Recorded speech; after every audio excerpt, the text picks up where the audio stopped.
무엇보다도 이것은 성경입니다. 성경에 기록되어 있기 때문에 하나님의 음성이에요. 예수님도 그가 우는 것과 또 함께 온 유대인들이 우는 것을 보시고 심령이 비통히 여기시고 불쌍히 여기사 이르시되 그를 어디에 두었느냐 이르시되 주에 와서 보옵소서 하니 예수께서 눈물을 흘리시더라. 예수님의 사역은 눈물의 사역입니다. 사도 바울의 사역, 눈물의 사역이에요. 참 눈물, 우리 이런 선교 철학 꼭 기억합시다. 겸손과 눈물.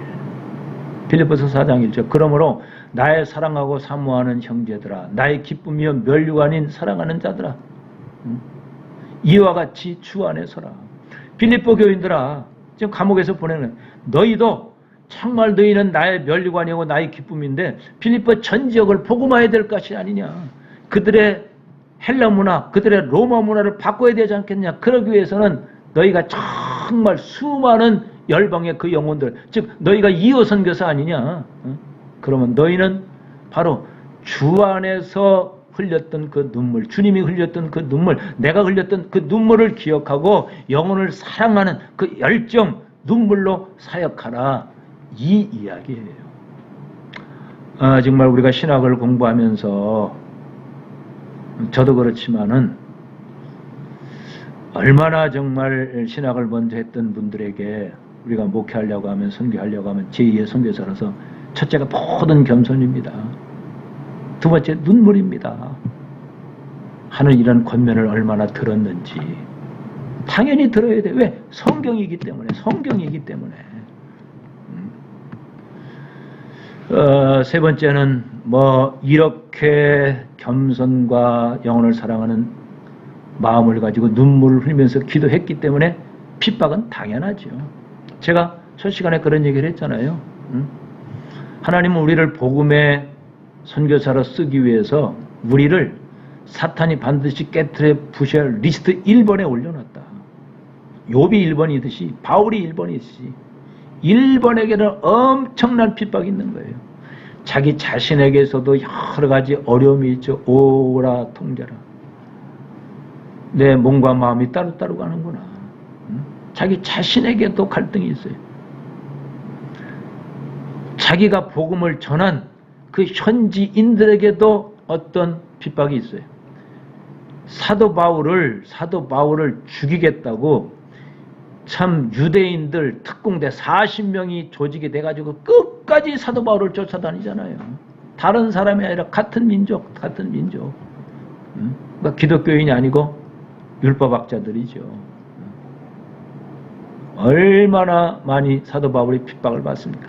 사도 바울 핍박받은 거 그 구구절절 있잖아요. 그때 사도 바울은 예수님의 말씀을 기억한 거예요.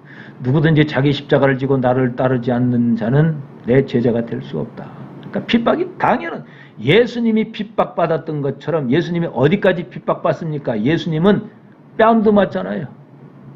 예수님은 미쳤다 소리도 듣지 않습니까? 바알에게 미쳤다고 그러잖아요. 예수님이 바알에 미쳤다고 하는 얘기를 어머니 마리아하고 예수님의 동생 야고보가 듣습니다. 너무 속상해서 예수님한테 가잖아요. 집에 갑시다. 예수야 집에 가자. 내가 어떤 사람인데 이렇게 귀신 들렸다 소리를 들어야 되느냐. 너처럼 착한 사람이 어딨냐. 형님 갑시다. 어떻게 형님이 이런 사람들에게 뺨 맞아가면서 귀신 들렸다 소리 들어갑니까? 형님이 많은 사람을 고치고 좋은 일도 많이 하고 했는데 칭찬을 받지 못할 점점 그런 현장을 성경에 기록되어 있잖아요. 예수님이 얼마나 많이 핍박의 최고의 결정이 십자가의 사건이잖아요. 당연하죠. 핍박이 있는 것. 우리도 마찬가지예요. 우리가 복음을 전하는데 방해되는 요소 있는 것 당연해요. 당연하죠. 그거를 전제로 하고 목회를 해야 돼요. 그거를 전제로 하고 선교를 해야 돼요. 선교사님들을 파송을 할 때에 제가 두 가지 이야기를 합니다. 목사님 나는 아프리카의 짐바브웨 1호 선교사입니다. 교단에 이러고 거기 한국 사람 없습니다. 그런 얘기를 할 때 맞다. 교단에 이러 선교사 맞다. 그러나 분명히 기억할 거 있다. 선교사님보다 예수님이 먼저 그곳에 가 계셨다. 먼저 짐바브웨 선교사로 가셔서 그들의 영을 위해서 십자가를 돌아가셨고 그들을 재탄생시켜 놓으셨고 즉 재탄생시켜 놓은 그 진리를 증거하기 위해서 선포하기 위해서 너를 부른 거다. 너는 2호 선교사다. 1호 선교사는 예수님이 이미 1호 선교사로 그곳에 가 계셨다. 가서 예수님을 증거해야 된다. 예수님이 주어가 되어야 된다. 그래서는 엄청난 핍박이 있을 것이다. 두 번째, 대부분 이제 자녀 교육이 걸림돌이 많아요. 얼마나 자녀들이 걸림돌이 많이 됩니까? 이제 막 초등학교 다니는 애들 또 새롭게 가서 문화 적용해 친구 잃어버리죠. 그럴 때 자녀들까지 희생시킬 각오가 되어 있지 않다고 하면은 선교사 가지 말라 그래요. 자기는 은사를 받았고 사모도 또 은사를 받아서 선교사를 가지지만은 우리 자녀들이 무슨 죄가 있습니까? 그래서 나는 사역제를 가더라도 애들의 교육상 도시권에 있어야 됩니다. 자녀들까지 희생시키고 싶지 않습니다. No! 아니에요. 자녀들까지 희생시킬 각오가 돼 있어야 돼요. 하나님 절대 자녀들 희생 안 시킵니다. 선교사 자녀들 참 잘 돼요. 건강하고 문화 적응에 탁월하고 언어 몇 가지씩 하고 생존력 있고 독립심 있고 하나님이 그렇게 하시잖아요. 그 당연한 거예요. 그런 핍박. 우리 목회 핍박 당연한 거예요. 장애물 당연한 거예요. 그거 각오하지 않으면 목회할 수가 없어요. 자기 십자가를 지고 따라야 제자가 될 수 있다고 그랬잖아요. 그러면 이 핍박을 어떻게 이게 중요해요. 이 핍박을 어떻게 극복했나. 수만 가지 핍박을 겸손을 가지고 정말 눈물로 기도함에도 불구하고 계속 핍박이 있다. 사도 바울은 섬김으로 했다고 그랬어요. 핍박을 섬김으로 이겼다. 예수님 뭐라고 하셨어요? 인자가 온 것은 섬김을 받으려 함이 아니라 도리어 섬기려 하고 자기 목숨을 많은 사람의 대성물로 주기야 함이라. 사도 바울, 나는 이제 너희를 위하여 핍박받는 괴로움을 기뻐하고 그리스도의 남은 고난을 그의 몸된 교회로 해서 내 육체에 채우노라. 이 핍박이 곧 상급이라고 하는 거죠. 핍박이 곧 능력이라고 하는 거죠. 핍박이 곧 기도할 수 있다고 하는 거예요. 이게 선교 철학이 돼야 돼요. 초대교회 때의 목회자의 상은 목자입니다. 목자. 어린 양들이 많이 있기 때문에 양들을 잘 알잖아요. 양은 공격할 무기도 없어요. 양은 멀리 보지도 못합니다. 양은 인간이 없었다고 하면 벌써 멸절될 동물이에요. 양은 방향 감각이 없어요. 갔던 길을 다시 돌아오지 못해요. 그러니까 목자가 없이 양은 존재할 수 없는 것처럼 예수님 없이 우리는 존재할 수가 없어요. 하나님 없이는 우리는 존재할 수가 없어요. 결코 존재할 수가 없죠. 하나님이 계셨기 때문에 우리가 있었던 거죠. 이 양. 그런데 예수님께서 제자들을 세상에 보낼 때에 내가 너희를 세상에 보내는 것이 양을 이리 가운데 보낸 것 같다. 양을 이리 가운데 보내는 것 같다. 얼마나 핍박이 많을 걸 말씀을 하신 거예요. 그래서 초대교회 때에 목회자의 상은 목자에 있었습니다. 목자에 있었어요.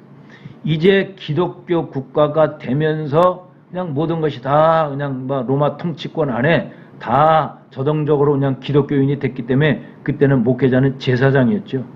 제사만 잘 드리면 돼요. 전도 안 해도 됐죠. 그러다 보니까 이제 기독교 개혁을 하면서 다시 그때의 목회자상은 말씀 사역자입니다. 율법으로 안 된다. 제사 갖고 안 된다.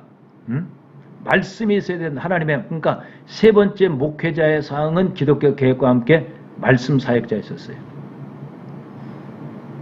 그런데 말씀 사역자가 진실된 말씀, 주어가 포함된, 예수님이 포함된 말씀만 증거하면 되는데 주어가 빠지고 예수님이 빠지다 보니까 흔들리게 돼요. 그래서 성령의 인도함을 받아야 되겠다 해가지고 그때 부흥사들이 많이 나왔던 거죠. 네 번째는 바로 목회자들은 성령 충만한 사람이 되어야 된다. 그래서 그때 대부흥운동이 많이 일어나고 찰스 핀이라든지 휘필드라든지 무디라든지 이런 분들이 일어나잖아요. 그러니까 베드로와 같은 목자, 그 다음에 어거스틴 같은 이런 어떤 제사장, 그 다음에 이제 세 번째 개혁 루터 칼빈, 그 다음에 이제 찰스 핀이라든지 휘필드라든지 이제 지금은 그러면 어떤 목회자상을 원하느냐, 즉 교인들도 어떤 목회자상을 원하고 세상 사람들도 어떤 목회자상을 원하느냐. 왜? 너무 장애물이 많기 때문에, 핍박이 많은 시대이기 때문에 바로 종의 목회자상을 원한다고 하는 거예요. 종의 목회자상. 그러니까 지금 목회는 예수님이 종으로 오셨던 것처럼 섬김으로만 가능합니다.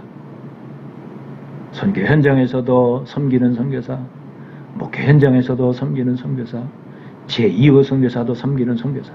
그러니까 이 섬김의 훈련이 안 된다고 하면은, 섬김에 대한 분명한 어떤 자기 철학을 갖고 있지 않다고 하면은 목회 못 하는 거예요. 선교 못 하는 거예요. 하기야 하겠죠. 하기야 하겠죠. 응? 섬김. 응? 지금은 세상이나 교회나 성도가 지도자에게 원하는 것은 종의 모습이다. 종의 모습에 섬기는 목회자다. 섬기는 선교사다. 사도 바울은 이것을 2000년 전에 이미 그렇게 해서 성공한 선교사가 됐지 않습니까? 그러고 성경에 기록함으로 해서 그렇게 하라고 하는 거 아니에요. 그러니까 핍박을 대처하는 것은 섬깁니다. 자, 이런 가운데에 20절에 그럼에도 자기가 복음을 위해서라면 장소 불문하고 거리낌 없이 복음을 전했다. 장소 불문했다. 데살로니가가 됐든 고린도가 됐든 빌립보가 됐든 복음을 들어야 할 사람이 있다고 하면 장소 불문했다. Anytime, anywhere. 언제 어디서든지 복음을 들을 사람이 있다고 하면은 자기는 복음을 전했다. 거리낌 없이 전했다. 어떻게 이렇게 거리낌 없는 이런 복음의 열정이 나올 수 있었겠습니까? 자, 우리는 성경 전체를 한번 살펴봐야 돼요. 성경이 1189장이잖아요. 1189장이에요. 그 중에서 창세기 1장, 2장, 요한계시록 21장, 22장은 똑같은 내용이에요. 창세기 1장, 2장은 잔치집이죠. 죽음이 없는 것이죠. 생명만 있는 것이죠. 잔치만 있는 것이잖아요. 그리고 요한계시록 21장, 22장은 새하늘, 새 땅이잖아요. 그러니까 아담의 나이가 930인데 사실은 930 플러스 알파예요. 즉 창세기 1장, 2장에 하나님의 형상대로 지음을 받아가지고 아담과 하와가 거기서 살았는데, 즉 창세기 3장, 즉 죄를 짓기 전에는 몇 년을 살았는지 아무도 몰라요. 왜? 그때는 죽음이 없었기 때문에. 그러니까 창세기 1장, 2장은 죽음이 없는 곳이에요. 영원한 생명이 있는 곳이에요. 영원한 잔치집이에요. 에덴 동산이에요. 계시록 21장, 22장은 장소가 다를 뿐에 셋째 하늘이죠. 거기도 죽음이 없어요. 잔치집에 왜? 주님과 함께 있기 때문에. 그러나 창세기 1장, 2장, 요한계시록 21장, 22장은 잔치집에서 잔치집으로 끝나요. 그러니까 성경은 잔치집에서 잔치집으로 끝난다. 그러니까 생명의 집에서 생명의 집으로 끝난다. 그러니까 알파의 잔치에서 오메가의 잔치로 끝나는 것이 성경이에요. 그런데 문제는 창세기 3장에 아담과 하와가 말씀에 순종하지 않으므로 죽음이 들어온 거죠. 그러니까 생명의 법칙이 여기서 멈추고 사망의 법칙이 들어온 거예요. 인간의 역사가 6000년이라고 하는 것은 바로 여기서 시작된, 아담에게 정령 죽으리라 하고 그 죽음이 선포된 그때부터 시작해서 6000년이 지난 거예요. 그래서 기독교의 역사는 죽음의 역사와 시작돼서 6000년이 된 거예요. 하나님의 형상으로 지음을 받았어요. 하나님의 형상은 거룩과 의와 지혜잖아요. 하나님의 형상으로 지음받았다고 하는 것은 하나님의 얼굴로 지음받았다고 하는 것, 하나님께서 가지고 계신 모든 의, 하나님의 지혜, 하나님의 거룩, 그걸로 우리의 형상을 지어주셨던 거죠. 그러니까 아담과 하와에게는 하나님의 형상이 있어서 하나님이 거룩한 것처럼, 하나님이 의로운 것처럼, 하나님이 지혜로운 것처럼, 하나님께서 능력과 권세를 가지고 있던 것처럼 아담과 하와는 바로 거룩이 있었고 진리가 있었고 의가 있었고 지혜가 있었기 때문에 많은 동물들에게 이름도 져주게 되고, 그 하나님의 형상을 잃어버리지 않습니까? 그대로 다 잃어버리잖아요. 의가 없어집니다. 지혜가 없어집니다. 거룩이 없어집니다. 온유함이 없어집니다. 겸손함이 없어집니다. 초상집 인생이 되면서 죽음이 오면서 하나님의 형상으로 지음받은 하나님의 백성이기 때문에 하나님의 백성들 아담과 하와가 하나님의 형상을 잃어버렸다고 하는 것, 하나님으로서는 도저히 기억할 수도 없고 참을 수도 없고 그대로 존재시킬 수도 없는 하나님의 아픔이죠. 그래서 하나님께서 아담과 하와가 하나님의 형상을 잃어버림과 동시에 바로 복음의 메시지를 전하는데 그것이 창세기 3장 15절이에요. 원시 복음이죠. 여자의 후손을 통해서 메시아가 오겠다고 하는 것, 아브라함의 후손을 통해서 다윗의 후손을 통해서 마리아를 통해서 하나님의 아들 예수 그리스도가 오셔서 예수 그리스도를 통해서 아담이 잃어버렸던 하나님의 형상과 또 하나님의 그 생명을 다시 회복시키겠다고 하는 계시가 창세기 3장 15절이고, 이 계시가 아브라함을 통해서 다윗을 통해서 또 선지자를 통해서 다 점점 구체화되잖아요. 이것을 점진적 계시라고 그러잖아요. 그 계시가 완전히 드러난 것, 그것이 십자가의 사건 아니에요? 그 계시를 구체화하기 위해서 창세기 15장 아브라함을 부르지 않습니까? 그리고 점진적 계시가 시작이 된 거예요. 자, 그러면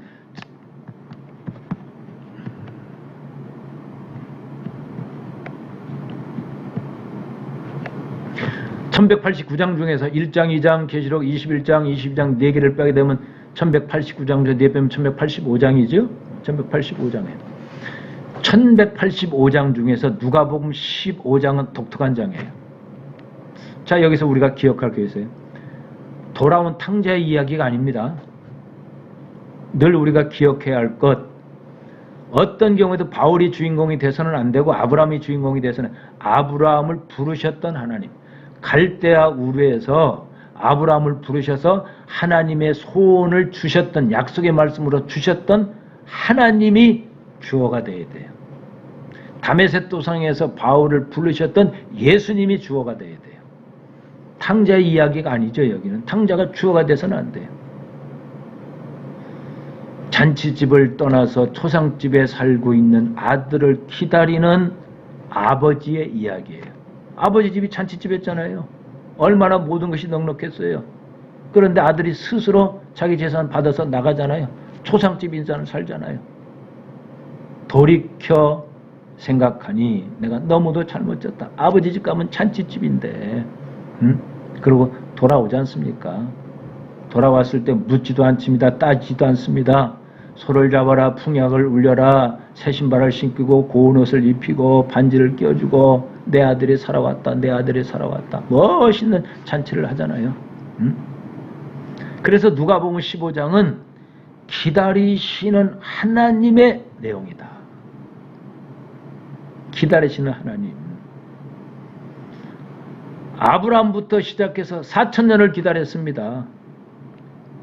아브라함부터 기다린 거는 실제로 이제 2,000년이죠. 즉 6,000년 전의 대표가 아담, 5,000년 전의 대표가 노아, 5,000년 전의 대표가 노아, 4,000년 전의 대표가 아브라함, 3,000년 전의 대표가 다윗, 모세는 아브라함과 다윗 사이이기 때문에 3,500년 전의 대표죠. 그러니까 아브라함부터 시작해서 예수님이 이 땅에 오실 때까지 2,000년을 기다린 거예요. 2,000년을. 기다리시면서도 계속 창세기 3장 15절 이 최초의 복음을 점점 점진적 계시를 구체화됐던 거죠. 그런데 돌아오지를 않아요. 말라기가 어떻게 기록하고 있습니까? 돌아오지를 않는다고 하는 거예요. 돌아와라, 돌아와라, 돌아와라 하는 것이 말라기잖아요. 돌아오기만 하면, 끝내 돌아오지 않지 않습니까? 그리고 구약은 마무리가 되고 400년이라고 하는 침묵기를 통해서 예수님이 이 땅에 오셨죠. 하나님이 이 땅에 오셨죠. 그러니까 1189장 중에서 4장 빼면 1185장, 누가복음 15장 빼면 1184장에 나머지는 찾아 나선 하나님의 이야기다. Seeking. 이것이 요한복음 20장 21절에 아버지가 생명을 잃어버렸던 내 백성을 찾아 나섰던 것처럼 나도 너희를 찾아 나섰고 나는 십자가를 통해서 부활을 통해서 너희를 찾았다. 이제 너희도 아버지가 너희를 찾았던 것처럼 내가 너희를 찾았던 것처럼 너희도 이제 제2의 선교사가 돼서 찾아가라고 하는 거죠. 찾아가는 하나님의 복음의 심부름꾼이 되라고 하는 거예요. 복음의 심부름꾼이 되라. 얼마든지 기다릴 수 있는 하나님이 2000년 동안 기다려. 더 이상 기다릴 때가 아니에요. 때가 이름에 그리스의 문화가 세계를 대계를 다 이렇게 평정을 합니다. 로마의 정치 철학이 세계를 평정. 때가 이름에 찾아오신 거죠. 그래서 성경은 어디를 보더라도 창세기 3장 15절 이후에 찾아 나선 하나님의 이야기예요. 다윗을 찾아 나선 하나님의 이야기, 이스라엘 백성들을 찾아 나선 하나님의 이야기, 찾아 나선 하나님의 이야기. 한나를 찾아 나선 하나님의 이야기, 삼손을 찾아 나선 하나님의 이야기, 다니엘을 찾아 나선 하나님의 이야기, 하나님의 영광의 도구로 쓰시기 위해서. 사도 바울은 바로 이 복음,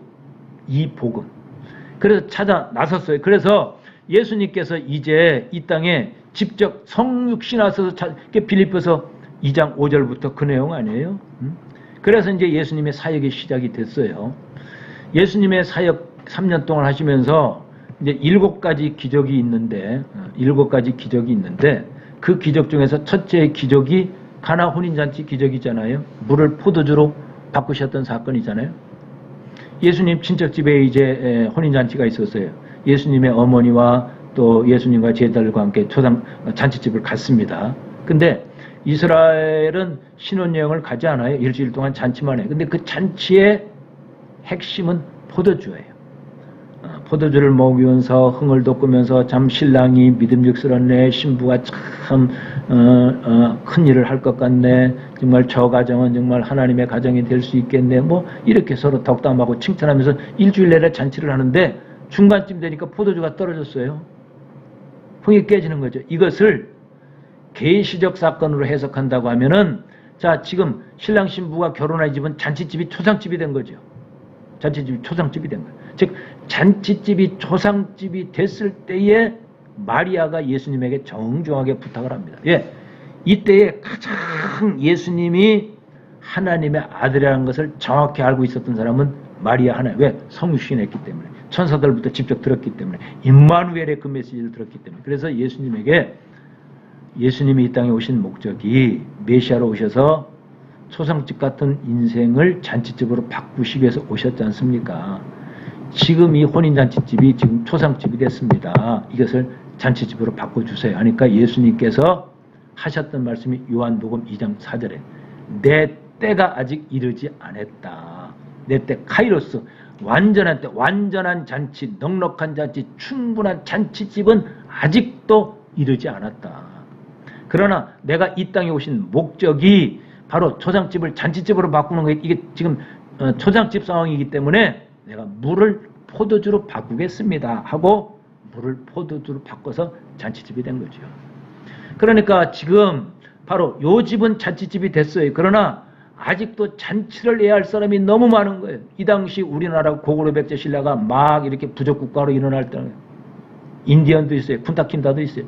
이 세계에 있는 모든 사람들이 다 잔치집이 돼야 될 거 아니에요. 아담 이후로 지구촌은 초상집이 됐으니까 하루도 죽지 않는 사람이 없잖아요. 계속 어느 나라 어느 정도의 초상집이 계속 진행되고 있잖아요. 이 초상집 같은 이 지구촌을 잔치집으로 바꾸기 위해서는 바로 우주적인 사건, 종말론적인 사건, 완전한 사건, 십자가의 사건이 필요하다. 카이로스. 내 때는 십자가의 사건이다. 그래서 십자가가 중요한 거예요. 지구촌을 잔치집으로 바꾼 사건 십자가예요. 사망의 법칙이 멈춘 사건 십자가입니다. 영원이라고 하는 단어가 우리에게 주어진 사건 십자가예요. 예수님이 십자가에 못 박힌 것이 아니라 사실은 하나님이 십자가에 못 박힌 거예요. 예수님이 하나님이고 하나님이 예수님이잖아요. 놀라운 메시지입니다. 놀라운 메시지예요.